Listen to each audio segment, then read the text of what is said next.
Hi everyone, this is Naeem. So आज की जो हमारी वीडियो है वो वर्डप्रेस के बारे में है, वर्डप्रेस की कस्टमाइजेशन के बारे में, वर्डप्रेस की कस्टम प्लगइन डेवलपमेंट के बारे में। तो बेसिकली मेरे पास एक टास्क है, मतलब एक रिक्वेस्ट है क्लाइंट की। उस रिक्वेस्ट को फुलफ़िल करने के लिए मतलब आपको एक टास्क आ जाता है आपके पास, एक वर्डप्रेस के अंदर एक कस्टम कोई डेवलपमेंट करनी है। तो उसको कंप्लीट करने के लिए आपको क्या क्या स्टेप्स लेने होंगे, कौन कौन सी बिल्ट इन प्लगइन अवेलेबल हैं जो कि आप यूज़ कर सकते हैं, और कौन जहाँ पर आपको बिल्ट इन प्लगइन्स नहीं मिलती तो हमें कस्टम प्लगइन डेवलप करनी पड़ती हैं। तो वो कस्टम प्लगइन कैसे डेवलप होगी और उसके थ्रू हम किस तरीके से अपना आउटपुट अचीव कर पाएंगे, तो ये सारा कुछ आज के इस ट्यूटोरियल में मैं आपको सिखाऊंगा। तो उम्मीद करता हूँ कि आपको पसंद आएगा और आपको काफ़ी चीज़ें क्लियर भी होंगी। तो उसको प्लीज़ वीडियो को पूरा देखिएगा और एंड में फिर आप मुझे कमेंट्स के थ्रू बता सकते हैं कि आपको ट्यूटोरियल समझ में आया या नहीं आया, या इसमें अगर कोई आपके क्वेश्चंस हैं तो आप पूछ सकते हैं, या फिर आप अपनी रिक्वेस्ट भी बता सकते हैं कि और किस टॉपिक पे आपको वर्डप्रेस की कस्टमाइजेशन के अंदर वीडियोस चाहिए। ठीक है, तो आइए चल के इसको मैं स्क्रीन शेयर करके आपको दिखाता हूँ कि एक्चुअल प्रॉब्लम क्या है और उसको किस तरीके से हम वर्डप्रेस में रिजॉल्व करते हैं। ठीक है, थैंक यू। तो हाय दोस्तों, आज की वीडियो में तो इसमें मेरे पास एक रिक्वेस्ट थी कि मुझे वर्डप्रेस के अंदर इस तरह का एक सिस्टम बनाना है कि वर्डप्रेस की वेबसाइट के अंदर एक पेज हो जहाँ पर क्लाइंट जो है वो नोटिफिकेशंस अपनी अपलोड कर सके। ठीक है, तो उसको वर्डप्रेस की एडमिन में मुझे सेक्शन देना होगा जहाँ से वो नोटिफिकेशंस अपने मैनेज कर सके, जैसे कि आप वर्डप्रेस के अंदर पोस्ट या पेजेस को मैनेज करते हैं। सिमिलरली यहाँ पर मुझे कोई उसको वर्डप्रेस का देना होगा जहाँ से वो अपने नोटिफिकेशन इस तरह से अपलोड करे, मतलब ईजी टू यूज़ हो जाए कि कोई भी इसको अपलोड कर सके। मतलब उसको नोटिफिकेशन करने नंबर देना होगा, सब्जेक्ट देना होगा, कैटेगरी चूज़ करनी होगी, डेट चूज़ करनी होगी, और वो फाइल अपलोड करेगा। तो फ्रंट एंड पे मुझे इस तरह का एक बनाना है जहाँ से वो फिर यूज़र्स जो हैं वो नोटिफिकेशन को डाउनलोड कर सकें। मीन्स वो अपने क्लाइंट्स के लिए अपनी नोटिफिकेशन वेबसाइट पर अपलोड करेगा और वो फ्रंट एंड से बाकी लोग उसको डाउनलोड कर सकेंगे, और उसके पास सर्च का ऑप्शन भी हो और ये पेजिनेशन भी हो, ये सब कुछ मुझे उसको देना हो। ठीक है, तो उसके लिए मुझे यहाँ पर ये बनाना पड़ेगा। इस तरह का सिस्टम मैं वर्डप्रेस के अंदर बनाना चाह रहा हूँ। तो मेरे पास एक सिंपल वर्डप्रेस की वेबसाइट है, इसके अंदर एक पेज क्रिएट करते हैं सबसे पहले। ठीक है, यहाँ पर एक पेज क्रिएट करते हैं माय नोटिफिकेशन या इस तरह से किसी नाम से। इस पेज का नाम हम रखते हैं माय नोटिफिकेशंस। ठीक है, इसको पब्लिश करते हैं और इस पेज को हम सेकंड टैब में खोल लेते हैं। तो यहाँ पर मैं वो नोटिफिकेशन का देख आऊँगा। ठीक है, तो सबसे पहले इसके दो पार्ट्स होंगे। सबसे पहले मुझे इसका बैकएंड मैनेज करना पड़ेगा। ये मेरा पेज है, ये वर्डप्रेस का मतलब बैकएंड में यहाँ पर नोटिफिकेशन का कोई ऑप्शन हो जहाँ से भी नोटिफिकेशन, जैसे पेजेस आप मैनेज करते हैं, पोस्ट मैनेज करते हैं, सिमिलरली यहाँ पर नोटिफिकेशन का होना चाहिए कि आप नोटिफिकेशंस को मैनेज कर सकें। ठीक है, तो बेसिकली वर्डप्रेस के अंदर आपको पता है कि पोस्ट और पेजेस होते हैं जो कि उसके कस्टम पोस्ट टाइप्स हैं। तो अब हमें जो कि उसके बिल्ट इन पोस्ट टाइप्स हैं, तो अब मुझे उसके अंदर एक कस्टम पोस्ट टाइप वर्डप्रेस के अंदर हम बना सकते हैं। तो इसके अंदर दो तीन प्लगइन्स भी मैं यूज़ करूँगा और थोड़ा सा एक कस्टम प्लगइन, अपनी प्लगइन भी मैं बनाऊँगा। ठीक है, उसके थ्रू हम ये जो गोल है वो अचीव कर सकते हैं। तो रिक्वायरमेंट आपने समझ ली। रिक्वायरमेंट हमारे पास ये है, इस तरह का मुझे एक सिस्टम चाहिए और बैकएंड पे उसकी मतलब मैनेज कर सकें उसको वर्डप्रेस के एडमिन से। ये सारी चीज़ें वर्डप्रेस के एडमिन से मैनेज हो सकें कि कोई भी डिलीट करना हो, चेंज करना हो तो आप वहाँ से कर सकते हैं। ठीक है, तो हम आते हैं बैकएंड पे। तो सबसे पहले मुझे यहाँ पर एक नोटिफिकेशन का सेटिंग्स चाहिए, तो उसको as a custom post type में यूज़ करूँगा।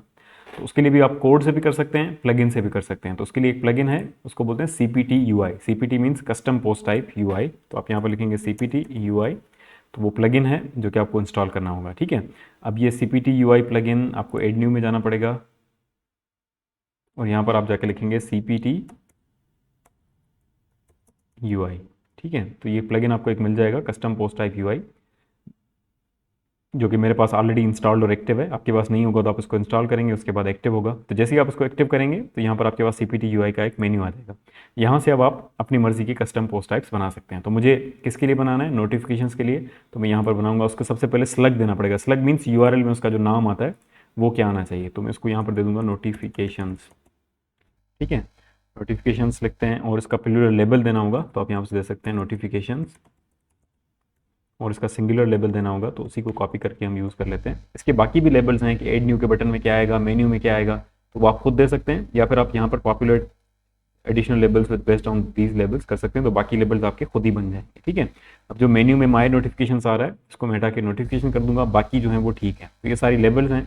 उससे थोड़ा सा और नीचे आएंगे तो इसकी कुछ सेटिंग्स हैं, सेटिंग्स को ऐसे ही रहने दें। इसके अंदर एक इंपॉर्टेंट सेटिंग होती है कि इसकी कैपेबिलिटी पोस्ट की तरह होनी चाहिए और हेरारिकल जो है वो फॉल्स होगा, क्योंकि जो पेजेस होते हैं वो हेरारिकल होते हैं पेरेंट और चाइल्ड में, पोस्ट जो है वो पेरेंट चाइल्ड नहीं बनते, तो उसको आप फॉल्स रहने दें। ठीक है, और उसके बाद आपसे पूछेगा कि इसके अंदर आप क्या क्या मतलब देंगे। जैसे मुझे इसके अंदर टाइटल देना होगा। ठीक है, एडिटर की मुझे ज़रूरत नहीं है, फीचर्ड इमेज की ज़रूरत नहीं है, मुझे सिर्फ टाइटल चाहिए, बाकी चीज़ों की ज़रूरत नहीं। और ये वर्डप्रेस की अपनी जो कैटेगरीज हैं वो आप इसमें यूज़ करने हैं, टैग यूज़ करने हैं, तो ये मुझे यूज़ नहीं करने, ये मैं अपने बनाऊंगा। तो फिलहाल उसको आप एड पोस्ट टाइप करेंगे तो आप देखेंगे आपके पास यहाँ पर लेफ्ट साइड में जो एडमिन की बार होती है वहाँ पर नोटिफिकेशन का एक बार आ जाएगा, और यहाँ से अब आप नया कोई भी नोटिफिकेशन नहीं है, यहाँ से आप नया नोटिफिकेशन ऐड कर सकते हैं। ठीक है, तो अब नोटिफिकेशन जब आप ऐड करेंगे तो इसके अंदर देखें कुछ डेटा है ना, एक तो नोटिफिकेशन का नंबर है, तो नोटिफिकेशन नंबर अगर मैं यहाँ से कॉपी करूँ, ठीक है, तो वो तो मैं यहाँ पर दे सकता हूँ, नोटिफिकेशन नंबर यहाँ पर आ जाएगा। ठीक है, लेकिन उसका जो बाकी जो चीज़ें हैं, जैसे इसका सब्जेक्ट है, कैटेगरी है, डेट है और फाइल अपलोड का सेक्शन है, तो वो मेरे पास यहाँ पर कोई ऑप्शन नहीं है कि मैं कहाँ से ऐड करूँ। तो वो जो मतलब इस तरह की कुछ और भी फील्ड्स मुझे देनी होगी, यहाँ पर सब्जेक्ट का ऑप्शन होना चाहिए, कैटेगरी चूज़ करने का ऑप्शन होना चाहिए, फाइल चूज़ करने का ऑप्शन होना चाहिए, तो वो भी मुझे बनाने पड़ेंगे। ठीक है, तो अब वो सेकंड स्टेप है हमारा, उसके लिए मुझे अपनी फील्ड्स बनानी पड़ेंगी ना, यहाँ पे सब्जेक्ट की फील्ड, जहाँ पर यूज़र सब्जेक्ट एंटर करे, डेट की फील्ड, फाइल की फील्ड, ये सब मुझे बनानी पड़ेगी। तो उसको कस्टम फील्ड्स बोलते हैं वर्डप्रेस के अंदर। तो उसके लिए भी एक प्लगइन है, वो प्लगइन आप यूज़ करेंगे, उस प्लगइन का नाम है ACF। ACF stands for advance custom field. ठीक है, इसको ऐसे रहने देते हैं फिलहाल। आप यहाँ पर प्लगइन में जाके यहाँ पर सर्च करें ACF। ACF means advance custom field. तो ये भी मैंने पहले से डाउनलोड करके रखी हुई है, तो आप इसको डाउनलोड करेंगे, इंस्टॉल करेंगे, उसके बाद एक्टिवेट करेंगे, तो यहाँ पर आपके पास ACF का एक ऑप्शन आ जाएगा। ठीक है, अब आप यहाँ पर नई सेटिंग्स बना सकते हैं। तो यहाँ पर ये इसका इंटरफेस है, इसमें आप आ जाएं, यहाँ पर फील्ड ग्रुप के अंदर ऐड करें और इसको आप कुछ भी नाम दे दें, जैसे इसका ये मैं बना रहा हूँ नोटिफिकेशन सेटिंग्स, श्योर कि आपकी स्पेलिंग वगैरह ठीक हो। ठीक है, नोटिफिकेशन सेटिंग। अब इसके अंदर आप लेबल्स बनाएंगे, आपको क्या क्या लेबल।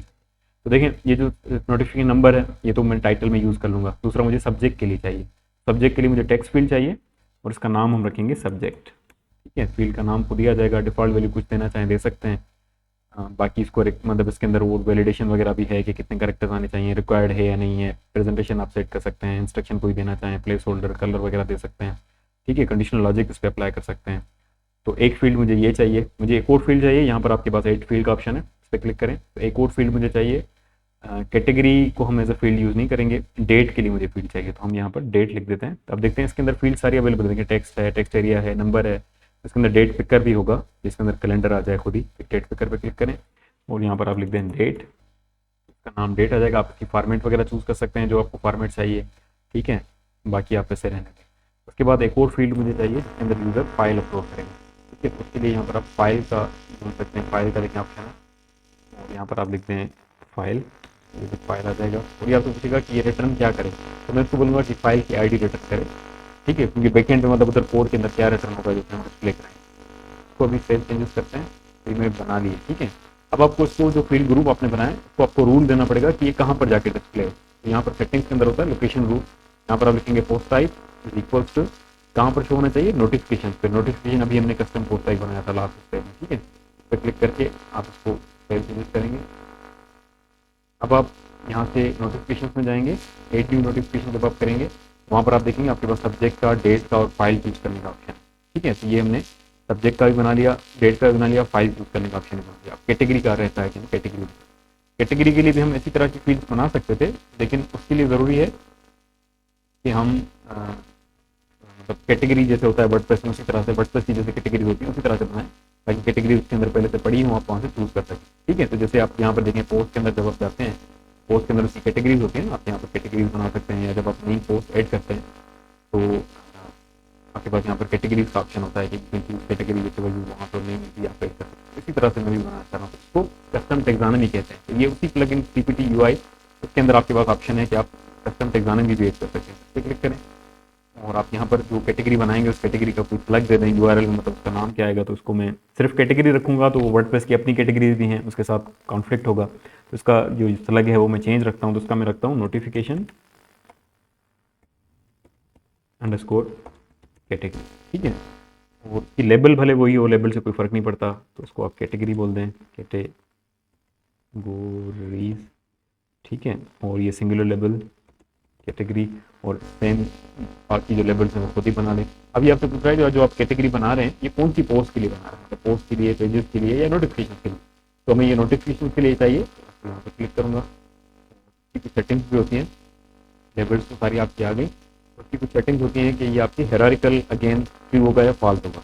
तो कैटेगरीज आपकी हिरारिकल होती हैं, पेरेंट चाइल्ड रिलेशनशिप। तो अगर आप उसको कैटेगरीज की तरह रखना चाहते हैं तो उसको ट्रू करें, अगर आप टैग्स की तरह रखना चाहते हैं तो उसको फॉल्स करना होगा, तो ट्रू करें, तो आप एक टैग नहीं करते। तो यहाँ पर आप देखेंगे नोटिफिकेशन के अंदर आपके पास कैटेगरीज का ऑप्शन भी आ जाएगा और जब आप कैटेगरी नोटिफिकेशन कोई ऐड करने जाएंगे तो यहाँ पर आपके पास कैटेगरीज का ऑप्शन जाएगा। ठीक है, ये मैंने पहले से कोई कैटेगरी ऐड की हुई है तो डिलीट करते हैं और बाद में आप या पड़ी रहे बाद में आप न्यू भी ऐड कर सकते हैं। चलें अभी एक कैटेगरी नोटिफिकेशन ऐड करते हैं। तो ऐड न्यू नोटिफिकेशन में जाएं और यहाँ से जैसे ये इसका टाइटल है, टाइटल को मैंने कॉपी किया, यहाँ पर आके दे दिया और इसका सब्जेक्ट को मैंने कॉपी किया, सब्जेक्ट आप यहाँ से दे सकते हैं। और इसकी जो कैटेगरी है दैट इज़ जीपी फंड, तो आप इसकी कैटेगरी न्यू यहाँ से बना सकते हैं, जीपी फंड। ठीक है, ये कैटेगरी इसको साइन हो जाएगी और इसकी डेट है 11/2।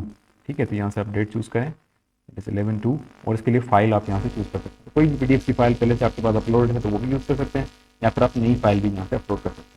ठीक है, तो अभी मैं न्यू फाइल अपलोड करता हूँ और देखते हैं कि आपकी कोई पीडीएफ की फाइल है, जैसे ये फाइल पड़ी है इसको चूज़ करते हैं, ओपन करें। ठीक है, क्लिक करें, ये फाइल आपकी आ जाएगी। ठीक है, तो इसको आप पब्लिश कर दें तो आपका नोटिफिकेशन अपलोड हो जाएगा। अब आप यहाँ से नोटिफिकेशन में आए तो ये आपके सारे यहाँ से नोटिफिकेशन आपके मैनेज हो रहे हैं। ठीक है, ये ड्राफ्ट है, इसको मैंने निकाल दें, ये पब्लिश है, आप चाहें तो दूसरा भी ऐड कर सकते हैं। तो ये अभी आपका बैक एंड वाला सेक्शन हो गया। ठीक है, अभी हमने फ्रंट एंड पे जो नोटिफिकेशन का पेज बनाया था यहाँ पर हमने इसको डिस्प्ले भी करना है। ये जो नोटिफिकेशन हमने बनाए हैं तो यहाँ पर आपके डिस्प्ले भी हो। ठीक है, तो डिस्प्ले के लिए मुझे कस्टम प्लगइन बनाना पड़ेगा। हो सकता है कि इसका कुछ प्लगइन मुझे मिल भी जाए, लेकिन क्योंकि मुझे लेआउट इस तरह का चाहिए, ठीक है, टेबल बेस्ड हो, सर्च वगैरह ये सब कुछ, तो इसके लिए इजी है कि मैं इसको कस्टम कोड पे करके बनाऊँ। ठीक है, उसके लिए मुझे फाइल्स में जाना पड़ेगा। तो मेरे पास जो वर्डप्रेस इंस्टॉल्ड है वो यहाँ पर इंस्टॉल्ड है और इसको मैं VS कोड में, ठीक है,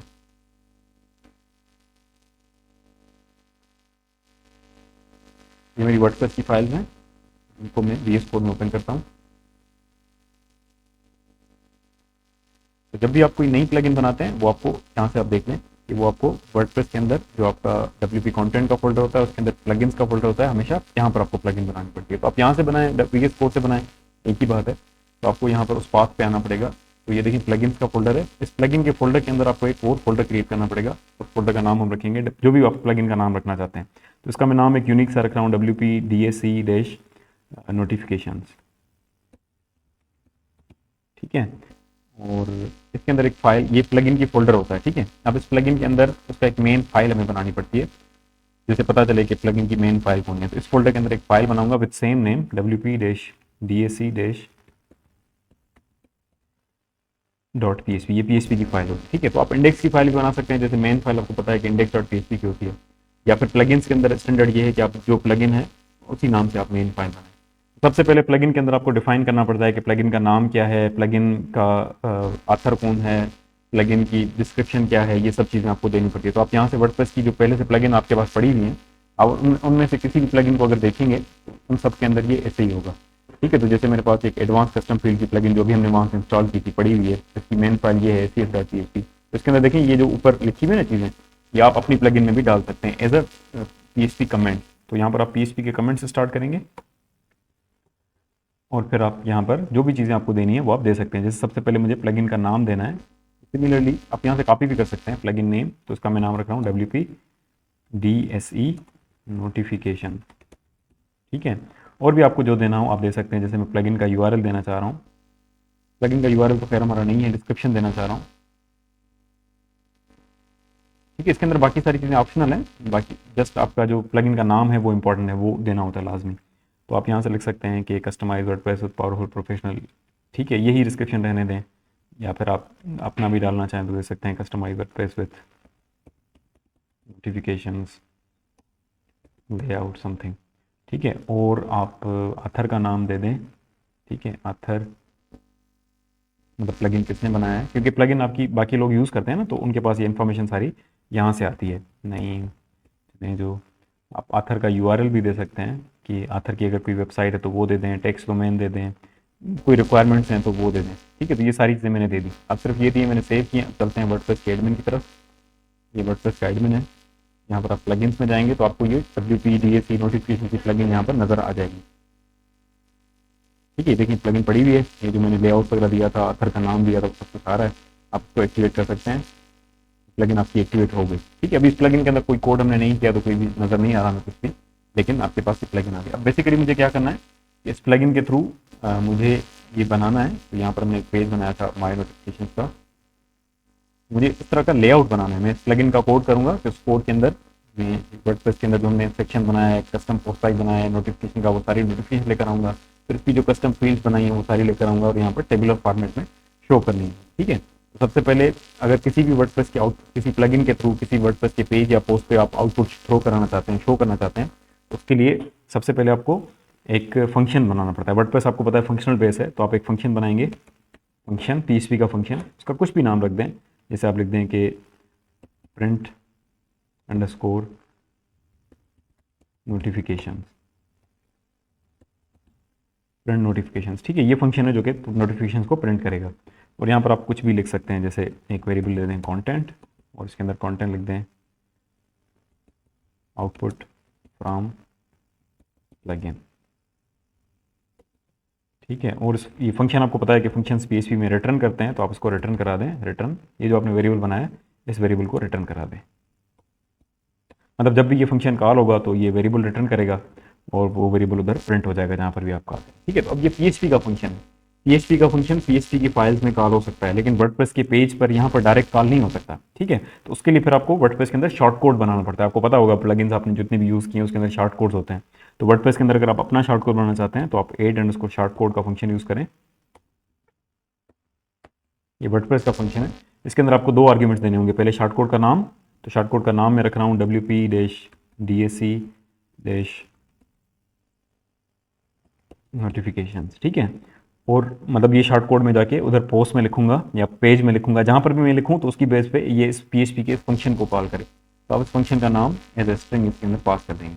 ठीक है, तो बेसिकली आप इस फंक्शन का समझ लेंगे, लेकिन दूसरा नाम आप बना रहे हैं जो कि वर्डप्रेस की पोस्ट या पेजेस में कॉल हो सकता है। कहीं पर भी आप कोई वर्डप्रेस की पोस्ट या पेज में अगर कोई ऐसे लिखेगा WP नोटिफिकेशन, तो उसकी बेस पे मेरा या पीएचपी का फंक्शन कॉल हो जाएगा। ठीक है, तो चलें देखते हैं। तो हम आते हैं यहाँ पर, इस पेज को एडिट करते हैं। अब इस पेज के अंदर यहाँ पर जाके मैं ऐसे शॉर्ट कोड, आपको पता है ऐसे लिखते हैं हम को स्क्वायर ब्रैकेट के अंदर उस शॉर्ट कोड का नाम प्रिंट नोटिफिकेशन। ठीक है, तो अपडेट करें, पेज को व्यू करें, तो print notification, sorry print notification नहीं, ये शॉर्ट कोड का नाम ये। ठीक है, तो आपको ये देना पड़ेगा, वो फंक्शन का नाम है। इसको दोबारा एडिट करें और प्रिंट नोटिफिकेशन की बजाय WP-DAC नोटिफिकेशन ये देखिए अपडेट करें और फिर आप पेज को व्यू करेंगे तो उसकी जगह पे जो पहले मतलब वो जो आपने लिखा था उसकी जगह पे आपके पास उस प्लगइन से आउटपुट आ जाएगा। अब देखिए ये जो आ रहा है आपके पास आउटपुट फ्रॉम प्लगइन, तो ये यहाँ पर आ गया। ठीक है, तो उसकी जगह पे मतलब मैं जो भी लिखूंगा वो प्लगइन के फ्रंट एंड पे आ जाएगा। तो बेसिकली यहाँ पर मैं वो टेबल बना के और वो डेटाबेस से सारी नोटिफिकेशन उठा के इधर प्रिंट कर दूंगा। ठीक है, तो चलें वो करते हैं। तो सबसे पहले जो नोटिफिकेशन है मुझे सारी वो लेकर आनी है।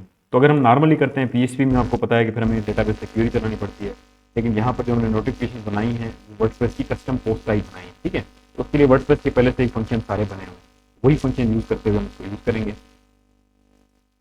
अंदर एक फंक्शन है WP_query, उसका ऑब्जेक्ट बनाना पड़ता है। तो आपको पता है ऑब्जेक्ट बनाने के लिए आपको मैं एक वेरिएबल बनाता हूँ क्यूरी का, और query is equals to new keyword के थ्रू ऑब्जेक्ट बनता है, आपको पता है WP_query। ठीक है, और इसके अंदर आएंगे कि आपको क्यूरी से क्या क्या चाहिए। ठीक है, इसके अंदर आपको एरे पास करना पड़ेगा, और एरे के अंदर सबसे बाय डिफॉल्ट ये सारी पोस्ट ही लेकर आता है। तो मुझे पोस्ट नहीं लेकर आनी, मुझे जो वर्डप्रेस के अंदर हमने नोटिफिकेशन बनाई है वो लेकर आनी है।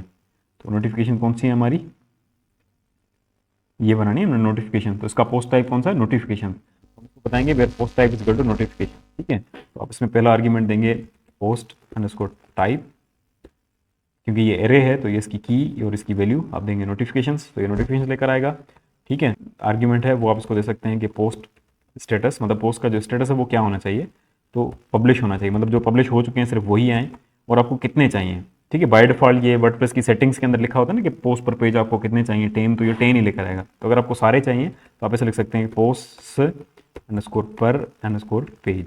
ठीक है, और यहाँ पर मैं दे दूंगा -1। अब ये WP क्यूरी फंक्शन है, क्लास है, और इसके आर्ग्यूमेंट्स हैं, ये आपको इंटरनेट से इसकी डॉक्यूमेंटेशन मिल जाएगी, इसके अंदर क्या क्या होता है, इसका क्या मतलब है, मैंने भी आपको समझा दिया।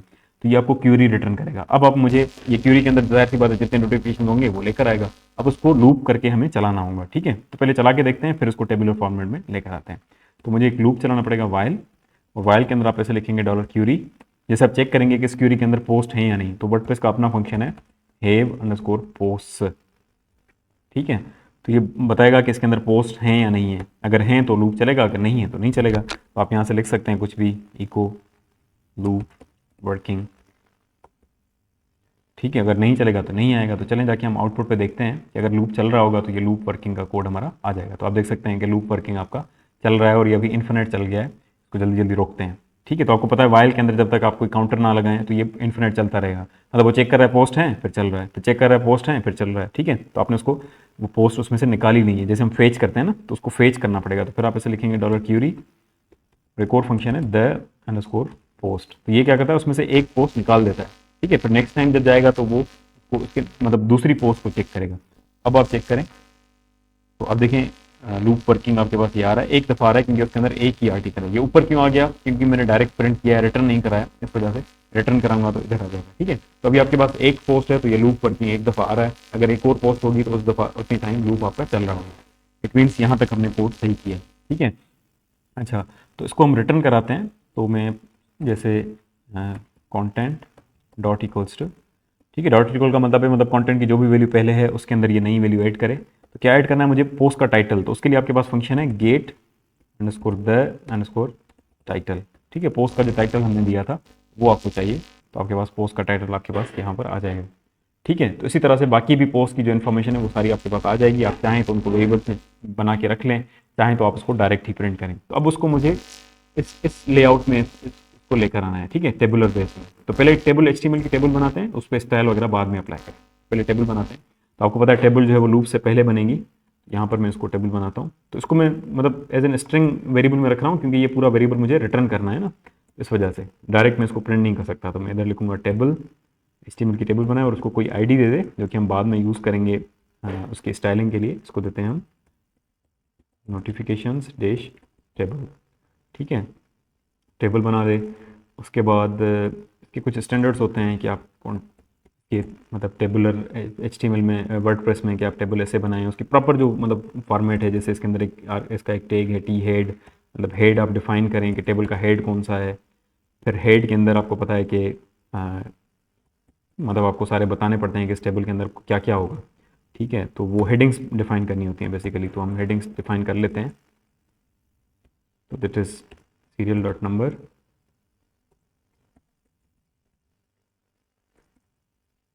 दैट इज़ नोटिफिकेशन नंबर को कॉपी कर लेता हूँ मैं। उसके बाद सब्जेक्ट है, ठीक है। उसके बाद कैटेगरी है, उसके बाद डेट है,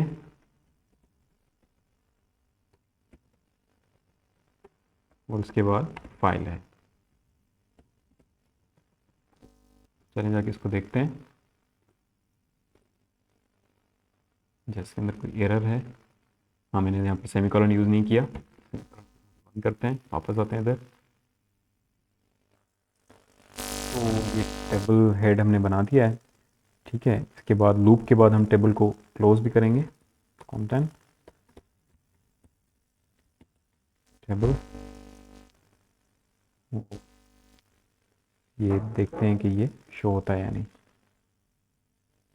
तो देखें टेबल के आपके पास हेडिंग्स आ गई हैं। और अब लूप के अंदर हम इसकी TR बना के वो ऐड करेंगे। तो ये आपका लूप है, लूप के अंदर आप लिखेंगे content dot equals to TR, ठीक है। Content dot equals to TR को आप यहाँ पर एंड कर सकते हैं। तो लूप आपका एक दफ़ा चल रहा है तो एक TR आपकी आ रही होगी। सिमिलरली हमें TD भी बनानी होगी, तो आप लिखेंगे dot content dot equals to TD, और ये TD। अब पहली TD में मुझे सीरियल नंबर प्रिंट करना है, तो उसके लिए एक वेरिएबल बना लेते हैं $i, इसकी वैल्यू होगी 1, और यहाँ पर जाके आप $i को प्रिंट कर सकते हैं, $i प्लस प्लस, ठीक है। तो 1 आ गया। इसके बाद मुझे इसका नोटिफिकेशन का नंबर चाहिए जो कि हम टाइटल की तरह यूज़ कर रहे हैं। तो अभी हमने उसका फंक्शन यूज़ किया था, यहाँ पर मैंने जब ऊपर यूज़ किया हुआ तो ये वाला गेट द टाइटल निकाल दें।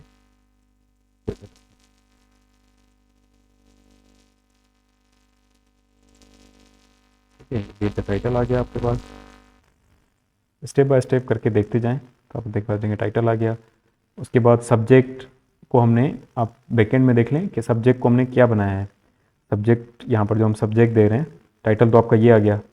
सब्जेक्ट को हमने कस्टम फील्ड बनाई थी, तो इसको कस्टम फील्ड से ही गेट करना पड़ेगा। कस्टम फील्ड आपको याद होगा एसीएफ में हमने यहाँ से बनाई थी, तो उसको एज अ कस्टम फील्ड ही हमें गेट करना पड़ेगा। तो उसके लिए भी वर्डप्रेस में फंक्शन है, कोई परेशान होने की जरूरत नहीं है। उसके लिए जो फंक्शन है उस फंक्शन का नाम है get underscore post underscore meta. ठीक है, तो सबसे पहले आपको इसके अंदर पोस्ट की आईडी देनी पड़ती है। पोस्ट की आईडी आपको यहाँ से मिल जाएगी।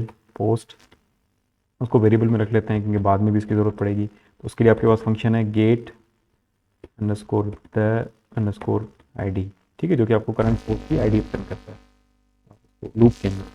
ठीक है, पोस्ट आईडी को आप यहाँ पर दे दें। उसके बाद आप इसको बताएं कि आपको कौन सी फील्ड चाहिए। तो मुझे सब्जेक्ट चाहिए, उसका नाम देना है मुझे। ये इसका नाम आपने यहाँ पर रखा है सब्जेक्ट, सब्जेक्ट दे देंगे। और थर्ड ऑप्शन में इसको आपको ट्रू देना होता है ताकि ये सिंगल वैल्यू रिटर्न करे। तो अब आपके पास सब्जेक्ट आ जाएगा। ठीक है, सब्जेक्ट आ गया। कैटेगरी को कैटेगरी की तरह कैसे गेट करेंगे। कैटेगरी को गेट करने के लिए कैटेगरी आपको पता है कि उसकी मैंने टेक्सोनॉमी बनाई है। टेक्सोनॉमीज मुझे गेट करनी पड़ेंगी।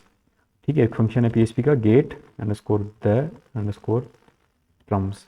ठीक है, तो सब उसके अंदर भी आपको पोस्ट आईडी देनी पड़ेगी कि आपको किसके टर्म्स चाहिए, और फिर आपको उसकी कैटेगरी का नाम बताना पड़ेगा कि यहाँ पर जाना पड़ेगा। आपको पता है नोटिफिकेशन के अंदर हमने ये कैटेगरी बनाई है, तो इसका नाम हमने क्या रखा है, नोटिफिकेशन अंडरस्कोर कैटेगरी। मुझे ये चाहिए, तो ये नाम मुझे इधर देना पड़ेगा। तो ये मुझे ट्रम्स रिटर्न करेगा। ठीक है, ये रिटर्न करेगा, उसको किसी वेरिएबल में रख लें ट्रम। और आपको पता है कि हर नोटिफिकेशन का एक ही ट्रम होगा। ठीक है, तो वो आप चाहें तो उसको देख लें कि ये कैसे रिटर्न कर रहा है। तो आप इसको प्रिंट आर करके देख लें कि ये कैसे रिटर्न कर रहा है, ताकि उस हिसाब से फिर इसको हम प्रिंट करें। तो मैं इसको प्रिंट कर रहा हूँ, तो ये एक एरे रिटर्न करेगा बेसिकली। ठीक है, देखिए एरे रिटर्न कर रहा है। उसकी जीरो इंडेक्स पे एक ऑब्जेक्ट है और उसमें से मुझे सिर्फ नेम चाहिए। तो एरे की जीरो इंडेक्स पे एक ऑब्जेक्ट है, उसका मुझे नेम चाहिए। तो मैं इसको ऐसे लिख सकता हूँ, ये एरे है, इसकी जीरो इंडेक्स पे जो भी ऑब्जेक्ट है उसका मुझे नेम चाहिए। तो मैं ऐसे लिख सकता हूँ डॉट नेम, तो मेरे पास उसका नेम आ जाएगा। ठीक है, तो देखिए नेम आ गया। तो ये जो नेम मैंने इधर प्रिंट किया है इसको मुझे टीडी के अंदर प्रिंट करना होगा। तो इस टीडी को मैं यहाँ पे कॉपी करता हूँ, पेस्ट करता हूँ। ये जो नेम है कैटेगरी का, तो मुझे यहाँ पर प्रिंट करना है। इस प्रिंट आर को भले आप यहाँ पर निकाल दें और इधर आके आप चेक करेंगे तो कैटेगरी का नेम भी आ जाएगा। उसके बाद डेट, डेट आपकी कस्टम फील्ड है। कस्टम फील्ड वाला कोड कॉपी करें और इसके फील्ड का नाम मैंने डेट रखा था, आप डेट दे दें तो आपके पास डेट भी आ जाएगी। और उसके बाद फाइल है। ठीक है, तो फाइल वाले में थोड़ा सा इश्यू आएगा, देखते हैं कि क्या है। तो फाइल का नाम मैंने फाइल रखा है और ये आपको देखते हैं कि क्या रिटर्न कर रहा है। ये मेरे ख्याल में फाइल की आईडी रिटर्न करेगा। ठीक है, तो ये आपको फाइल की आईडी रिटर्न कर रहा है। तो अब फाइल की आईडी में से मुझे इसकी यूआरएल निकालनी होगी। फाइल की आईडी मतलब फाइल जब आप वर्डप्रेस में अपलोड करते हैं तो आपकी मीडिया में जाती है ना, तो यहाँ पर सारी फाइल्स आती हैं। ठीक है, तो जो फाइल आपने अपलोड किया देखें उसकी ये आईडी लेकर आ रहा है। तो मुझे उसकी यूआरएल चाहिए जिसके थ्रू, क्योंकि फ्रंट एंड पे मुझे यूआरएल से ही डाउनलोड होगा, आईडी से डाउनलोड नहीं होगा, इस यूआरएल से डाउनलोड होगा। ठीक है, तो ये यूआरएल चाहिए। तो इस आईडी में से ये यूआरएल अगर आपको निकालनी है तो उसके लिए आपको एक फंक्शन है wp_attachment_url। ठीक है, वो कॉल करें तो आपको उसकी यूआरएल मिल जाएगी। ठीक है, तो पहले ट्राई करते हैं इधर इसको wp_attachment_url। ठीक है, मेक श्योर कि स्पेलिंग्स वगैरह ठीक हो और उसके अंदर आप ये जो आईडी आपके पास आ रही है पास। ठीक है, इसको इनको हमने किया हुआ है, देखते हैं कि आता है या नहीं। तो एरर दे रहा है, ये कह रहा है कि अटैचमेंट wp_get_attachment। इसको सेव करें फिर जाके इधर पेस्ट करें अटैच। हाँ ठीक है, wp_attachment_url अब ठीक है। तो अब आपके पास उसकी यूआरएल आ जाएगी। देखिए यूआरएल आ गई है आपके पास। ठीक है, तो ये इधर आ रही है, ये मुझे यूआरएल इधर प्रिंट करनी है, मतलब जहाँ पर मैंने ये प्रिंट किया हुआ है। तो यहाँ पर डायरेक्ट प्रिंट नहीं करनी आपको, मैं यूआरएल में कह रहा हूँ कि उस यूज़र जब क्लिक करे तो वो डाउनलोड हो, तो उसका मुझे लिंक बनाना पड़ेगा। ठीक है, तो लिंक कैसे बनाएंगे। लिंक आपको पता है कि हम ऐसे बनाते हैं, HTML में लिंक कैसे बनाते हैं, इस तरह से ना, ए हाइपर रेफरेंस के अंदर वो यूआरएल देना पड़ेगा आपको जो आपके पास आ रहा है। ठीक है, और ये लिंक को आप यहाँ पर एंड करेंगे और यहाँ पर हम लिख देंगे डाउनलोड। ठीक है, और इसके अंदर आप टारगेट भी दे सकते हैं ताकि इसको ब्लैंक उसमें न्यू टैब में ओपन करें। तो टारगेट विकल्प आप ब्लैंक दे दें उससे क्या होता है कि ये इसको ब्लैंक न्यू टैब में ओपन करेगा, ब्लैंक। ठीक है, और ये जो यूआरएल आपके पास आ रही थी, ये वाली यूआरएल आप उस ये नीचे वाला इको जो है इसको बजाय खत्म कर दें, इसकी ज़रूरत नहीं है। अब आप यहाँ पर आके रिफ्रेश करेंगे तो आपके पास ये डाउनलोड का लिंक भी आ रहा होगा, और इस पर क्लिक करेंगे तो वो पीडीएफ की फाइल ओपन भी हो जाएगी। ठीक है, तो ये अभी हमने कर दिया। तो चलिए अभी एक न्यू हम ऐड करते हैं नोटिफिकेशन, देखते हैं कि वो काम करता है या नहीं। क्लाइंट को जब नोटिफिकेशन अपलोड करना होगा तो यहाँ से जाएगा नोटिफिकेशन में, यहाँ से ऐड करेगा, कोई भी उसका नाम दे देगा, उसका टाइटल ये है, टाइटल देगा, उसके बाद उसका सब्जेक्ट देगा, डेट चूज़ करेगा, डेट में आज की रखता हूँ, फाइल चूज़ करेगा, तो फाइल अगर पहले से अपलोड हुई है तो वो, या फिर आप यहाँ से न्यू फाइल पे क्लिक कर सकते हैं।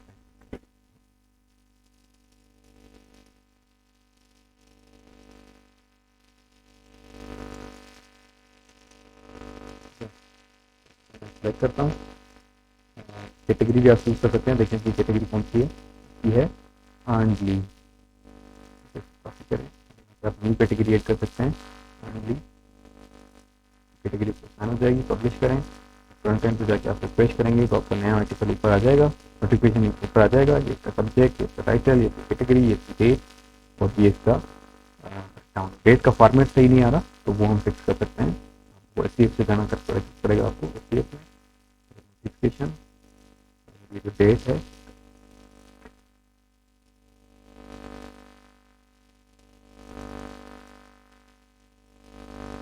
वो फॉर्मेट आप कर सकते हैं।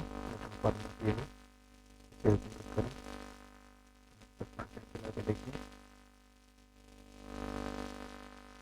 देखिए ये PHP से भी ठीक हो सकता है फॉर्मेट, जैसे अगर हम ट्राई करते हैं यहाँ से हो जाता है ठीक है, वरना कोड से कर लेंगे। ठीक है, तो कस्टम रखें, पेज करें, इधर भी कस्टम रखें, पेज करें, फिर फ्रंट एंड पे आएंगे, रिफ्रेश करें, नहीं हो रहा, चलें फिर इसको कोड से करते हैं। ठीक है, तो डेट हमारी कौन सी है, फाइल से पहले ये वाली हमारी डेट है। ठीक है, इसको हम PHP के थ्रू कन्वर्ट करते हैं। तो PHP का एक फंक्शन है डेट, जिसके थ्रू आप इसको कन्वर्ट कर सकते हैं। ठीक है, तो फॉर्मेट आप दे दें यहाँ पर, जैसे मैं इसको डेट दे रहा हूँ, year dash month dash date. ठीक है, अब इस ये जो डेट आ रही है इसको कन्वर्ट करें। ठीक है, तो उसको मुझे सेकंड आर्ग्यूमेंट में देना पड़ेगा कि ये जो डेट आपके पास आ रही है इसको कन्वर्ट करें। तो उसके लिए एक फंक्शन यूज़ करना होगा str to time, और str to time के अंदर आपको ये फंक्शन पास करना होगा। जो डेट आपके पास डेटाबेस से आ रही है वो आपको str to time को देनी होगी, और ये इसको डेट वाला इसको कन्वर्ट कर देगा। तो होपफुली इसका फॉर्मेट आ जाएगा। देखिए फॉर्मेट आ गया आपके पास। ठीक है, तो ये आपका सारा काम हो गया। अब आते हैं इसके जो लेआउट है। लेआउट मुझे इस तरह का चाहिए, टेबुलर अच्छा हो, उस पर सर्च का भी ऑप्शन हो, सॉर्टिंग का भी ऑप्शन हो, पेजिनेशन भी हो। तो वो भी मैं अपनी CSS या तो अप्लाई करूँ, या फिर मेरे पास एक जावास्क्रिप्ट में एक प्लगइन है जिसको डेटा टेबल बोलते हैं। तो आप डेटा टेबल की प्लगइन यूज़ कर सकते हैं। आपके पास अगर HTML की टेबल है तो उस पर जस्ट आप ये जावास्क्रिप्ट की 2 फाइल, CSS की एक फाइल अटैच करें, जावास्क्रिप्ट की एक फाइल अटैच करें, और उसके साथ ये जावास्क्रिप्ट छोटा सा कोड लिख दें, तो आपके पास इस तरह का लेआउट आ जाएगा जिसमें आप सॉर्ट कर सकते हैं, सर्च कर सकते हैं। ये पेजिनेशन खुद ही आ जाएगी, कुछ भी आपको करना नहीं पड़ेगा। तो मैं इसको यूज़ करना चाह रहा हूँ। अब वर्डप्रेस के इसको भी अटैच करने का एक तरीका होता है। ठीक है, उसके लिए एक कोड होता है जो कि आपको इंटरनेट से मिल जाएगा। उसके लिए आपको ये फंक्शन आपको यूज़ करना पड़ता है WP इनक्यू स्टाइल, जिसके अंदर आप स्टाइल ऐड करते हैं। तो स्टाइल के अंदर मैंने वही जो CSS की फाइल जो डेटा टेबल दे रही थी वो दे दी, और जावास्क्रिप्ट की फाइल भी मैंने यहाँ पर दे दी, और उसको एक एक्शन पे कॉल किया है। मतलब जब वर्डप्रेस की अपनी CSS की फाइल या जावास्क्रिप्ट की फाइल लोड हो रही हो उस वक्त मेरा ये फंक्शन लोड हो जाए। ठीक है, तो वर्डप्रेस के अंदर जब आप प्लगइन CSS की फाइल या जावास्क्रिप्ट की फाइल लोड कराते हैं तो वो डायरेक्ट इधर नहीं लिख सकते। अगर इधर लिखेंगे तो वो मतलब इस कोड के साथ उसको अटैच करेगा, तो कोड के साथ अटैच नहीं करना। जब एक्चुअली मतलब आपको पता है CSS की फाइल हेड में लोड होती है, जावास्क्रिप्ट की फाइल फुटर में लोड होती है, तो उसको प्रॉपर अपने तरीके से लोड करें। तो उसके लिए आपके पास ये फंक्शन होता है, आप इस तरीके से अपनी फाइल्स को लोड करा सकते हैं। तो उसको सेव कर दें, ये फाइल लोड हो जाएंगी। उसके बाद ये आपको क्या कह रहा था कि आप ये पहले फाइल्स लोड कराएं, उसके बाद आप ये जावास्क्रिप्ट का छोटा सा कोड है वो लिखते हैं। ठीक है, तो इसको मैं जावास्क्रिप्ट का कोड में यहाँ पर लिख सकता हूँ। इस टेबल के बाद यहाँ पर dollar content dot equals to, JavaScript का कोड आपको पता है स्क्रिप्ट के अंदर लिखना होता है, स्क्रिप्ट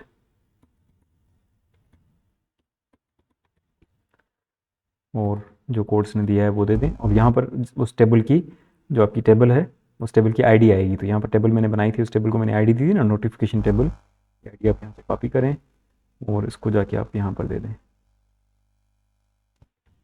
तो होपफुली इस पे ये स्टाइल आ जाएगा। अगर नहीं आता तो देखते हैं। इसको मैंने सेव किया और फ्रंट एंड पे गए, यहाँ पर आके आपने इसको पेश किया तो स्टाइल नहीं आया। ठीक है, तो चलें देखते हैं कि क्यों नहीं आया। तो ये जो कोड है आई थिंक ये जावा jQuery के थ्रू अप्लाई होता है। ठीक है, तो देखते हैं।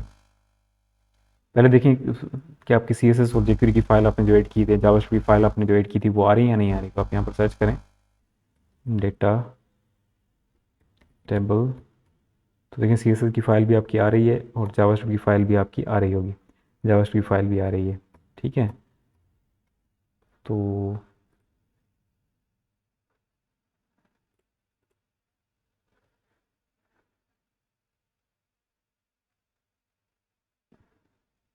अच्छा, ये भी जावास्क्रिप्ट का कोड, जो स्क्रिप्ट का कोड जो है ना, ये यहाँ पर आप देखें तो ये स्क्रिप्ट का कोड जो है ये पहले मतलब चल रहा है। मतलब आपकी फाइल बाद में अटैच हो रही है और ये कोड आपका उससे पहले चल रहा है। तो दैट इज़ वाई, मतलब वो फुटर में चल रही है और आपका जो कोड है वो उससे पहले चल रहा है, तो इस वजह से नहीं हो रहा। तो इसको चलने का एक तरीका ये है कि आप इसको भी एज एन स्क्रिप्ट लेकर आएँ। यहाँ पर स्क्रिप्ट का कोड डायरेक्ट लिख सकते हैं।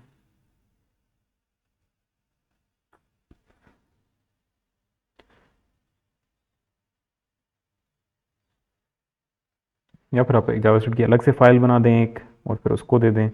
या फिर आप इनक्यू स्क्रिप्ट में डायरेक्ट कोड लिख सकते हैं। चलो देखते हैं इंटरनेट पे कि WP इनक्यू स्क्रिप्ट कोड।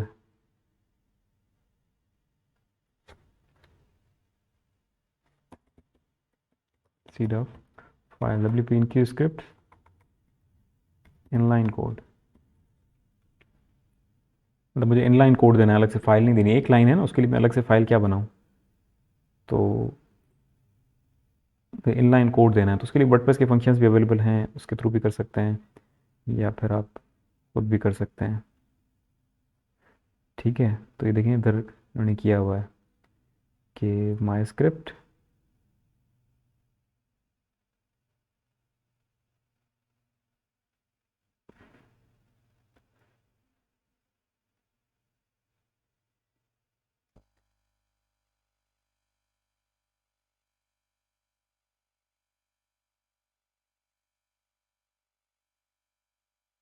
ठीक है, इन्होंने एड इनलाइन स्क्रिप्ट के थ्रू किया हुआ है। चलें ट्राई करते हैं कि एड इनलाइन स्क्रिप्ट, और उसके अंदर आप पहले स्क्रिप्ट का नाम दे दें, स्क्रिप्ट नेम -2, और यहाँ पर एज एन स्ट्रिंग आप अपना कोड दे दें। ठीक है, तो कोड हमारे पास है ये वाला। ट्राई करते हैं, अगर होता है तो ठीक है, वरना फिर दूसरे तरीके भी ट्राई करेंगे हम।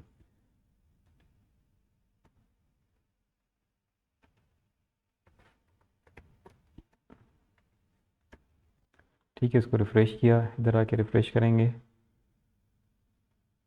तो भी नहीं हुआ। अच्छा, फिर तीसरा तरीका ये है कि हम इसको jQuery के थ्रू करें। चलें jQuery के थ्रू करते हैं। ठीक है, तो ये जो मैंने कोड लिखा है, तो बेसिकली क्या हो रहा है कि कोड पहले चल रहा है जिसकी वजह से काम नहीं कर रहा। तो मुझे इसको jQuery के थ्रू चलाना होगा। तो सबसे पहले jQuery को लोड कराता हूँ मैं। ठीक है, अब jQuery आप कहेंगे कि वो स्क्रिप्ट की तरह क्यों नहीं लोड करा रहा, क्योंकि jQuery मुझे सिर्फ यहाँ पर चाहिए थोड़ी देर के लिए। ठीक है, तो मैं इधर ही उसको लोड करा रहा हूँ, स्क्रिप्ट स्क्रिप्ट और SRC के अंदर मुझे jQuery लोड करनी पड़ेगी। jQuery भी जावास्क्रिप्ट की एक लाइब्रेरी है। उससे क्या होगा कि वो अब हमारे कोड को बाद में चला सकती है, मतलब जब सारा पेज लोड हो जाएगा उसके बाद ये कोड चला सकती है। तो यहाँ से आप डाउनलोड में जाएँ तो jQuery की भी आपको लिंक मिलेगी ऑनलाइन। ठीक है, वो आप लिंक यहाँ पर दे दें, फाइल वगैरह अलग से डाउनलोड करने की ज़रूरत नहीं है।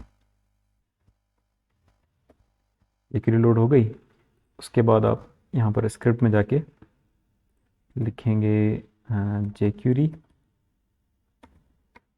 ठीक है, जिन लोगों को आती है उनको पता होगा, जिनको नहीं पता वो आप देख सकते हैं। इसका मतलब है कि जब डॉक्यूमेंट रेडी हो जाए, ठीक है, ये इसका एक इवेंट है, डॉक्यूमेंट जब रेडी हो जाए तो उसके बाद हमारे कोड को ये चलाए। मतलब सारी स्क्रिप्ट पहले लोड हो जाए, उसके बाद मेरा ये कोड चले। ठीक है, तो चलें इसको ट्राई करते हैं अब। तो अब देखें आपका इस पर कोड अप्लाई हो गया। और ये सर्च भी करेगा। ठीक है, जैसे मैं अर्नड लीव्स लिख रहा हूँ या फंड लिख रहा हूँ या कोई नंबर लिख रहा हूँ 1314, तो ये सर्च भी कर रहा है, एंट्रीज पे भी काम होगा और जो भी फाइल्स भी आपकी डाउनलोड होंगी आप अपने आप वहाँ से कोई भी नोटिफिकेशन अपलोड करेंगे तो हो जाएगा। चलिए अभी एक नया आप अपलोड करते हैं यहाँ से नोटिफिकेशंस, मतलब क्लाइंट के लिए भी ईजी हो जाएगा। आप उसको समझा देंगे कि आप यहाँ से एड न्यू में जाएँ और यहाँ पर जाके आपको जो भी नोटिफिकेशन अपलोड करना है आप उसका नंबर दे दें, यहाँ पर नंबर देना है। ये जो आपका सब्जेक्ट है आपको सब्जेक्ट यहाँ पर देना है। डेट आप यहाँ से कोई भी चूज़ कर सकते हैं। फाइल आप यहाँ से सिलेक्ट कर दें। चलिए मैं फ़ाइल वही सिलेक्ट करता हूँ और कैटेगरी इसकी कैटेगरी जीपी फंड है तो इसको मैं जीपी फंड में ही रखता हूँ। कैटेगरीज पहले से पड़ी हुई हैं, देखें पोस्ट किया मैंने, नोटिफिकेशन पे आ गया तो आप यहाँ पर आपके पास नोटिफिकेशन आ जाएगा। देखें आ गया, ये इसका सब्जेक्ट आ गया, एक इसकी कैटेगरी आ गई, इसकी डेट आ गई और यहाँ से ये डाउनलोड हो सकता है। ठीक है, तो उम्मीद है आपको समझ में आ गया होगा। तो इस तरह की और वीडियोस देखने के लिए प्लीज़ इसको आप कमेंट करें, लाइक करें, चैनल को सब्सक्राइब करें, दूसरे लोगों के साथ शेयर करें और फिर इस तरह की टेक्निकल और भी वीडियोस में इस पर डालता रहूँगा। ठीक है, कोई क्वेश्चन हो तो आप कमेंट्स में मुझसे क्वेश्चन पूछ सकते हैं और उसका कोड वगैरह आपको चाहिए तो तब भी आप कमेंट कर सकते हैं, मैं आपको उसका कोड भी दे दूँगा।